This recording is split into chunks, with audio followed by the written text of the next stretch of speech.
7:37 here on the Granny Group. One quick note on the oil spill. BP, the CEO, Tony Hayward, is now saying that they're still running tests to determine if they're going to do the top kill today. Oh, really? So it may not... We thought it was going to happen earlier this morning, but they're still running tests. If he gives the green light, he does expect it to happen today, but it may not happen at all, so we'll be keeping an eye out on it. Like a NASA mission. We may have to abort during the countdown. But we're not going to abort this mission. Obviously, one of the big stories is Congressman and Democratic nominee for the Senate in Pennsylvania, Joe Sestak, has owned up to the fact that, yes, he was offered a job, but that's as much as he's saying. Well, that's not enough for Congressman Darrell Issa, who, among other things, is the ranking Republican on the House Oversight and Government Reform Committee. He wants to know just how, when, and who is involved, and he joins us now. Congressman, good morning.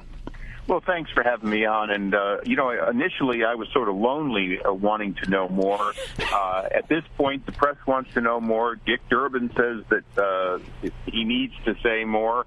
Dick Morris is making it clear that the president risks potential impeachment over time if he does a Watergate-style cover-up. Well, but what's up with Dick Durbin? I mean, that's an unlikely ally in this, and he said, I think Congressman Sestak needs to make clear what happened. As somebody inside the political system, does that tell you that the Democrats are more than a little worried about a cover-up following this crime?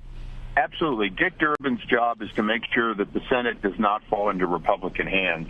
He looks at a 9-seat majority and says, I cannot afford to have one or two more seats go the other way, including Pennsylvania. If Pennsylvania's in play, in addition to Delaware and some of these other states, he could lose the Senate. So in self-interest, he's saying, Sestak has to come clean, because at least then the White House may be in trouble, but the Senate won't be. And that's ultimately what happened in Watergate, was at some point Republicans said, hey, President, we're not going to fall on our swords for you. You've got to come clean. In this case, it is completely within the White House's ability to do it. They've already said they've interviewed the individual or individuals with lawyers and found nothing wrong.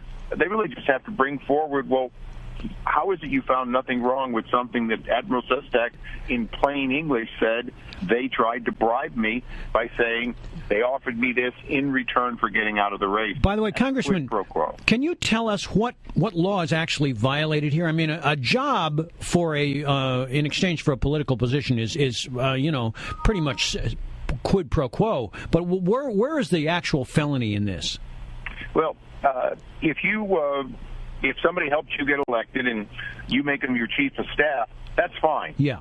It's only a crime if you promise them in return for that to give them that job. Or in this case, if you already have the power to give them the job and you try to do something in return. Now, we saw this in Illinois where the governor was trying to sell a Senate seat. Okay. That is a criminal event. All right. So that's where the crime really comes. It's a Blagojevich type of a situation. Very much. I heard the term impeachable thrown around the other day. Is this really impeachable? The event is not impeachable, particularly since Congressman Sestak is not claiming the president offered him a job, but rather somebody else. But the cover-up ultimately is what led to the downfall of Richard Nixon. Right. And that's really what Dick Morris is talking about is, it's not the crime, it's the cover-up. It's not the crime, it's the lies. That's where they're getting now, is that they continue to stonewall this. If multiple people from the White House continue to say we've looked into it and there's nothing wrong, well, eventually my committee will see documents that show, well, what was the legal opinion and how was it reached? You saw this with President Bush. No aspects of his war on terror, White House privilege information ultimately stayed protected forever. This is really less protected than national secrets. The decision about making somebody Secretary of the Navy and who's going to offer him the job, that's not the kind of thing you can keep as a secret forever. It might as well come out sooner rather than after an election. It could be problematic for the president. All right, you've been around this town for a long time. Doesn't this stuff happen on a regular basis? I mean, people are offered ambassador jobs. I mean, even during the election, it was widely reported that if Hillary Clinton dropped out of the race, then President Obama would help pay off her debt. Is there any difference between that story and what's going on here? There's a big difference.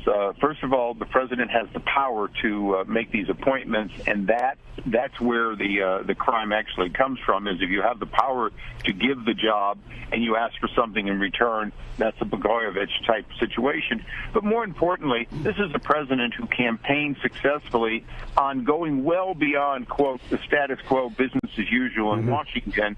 And as you know, if you promise less and deliver more, people appreciate it. But if you promise more and come up short, you pay a price for it in politics.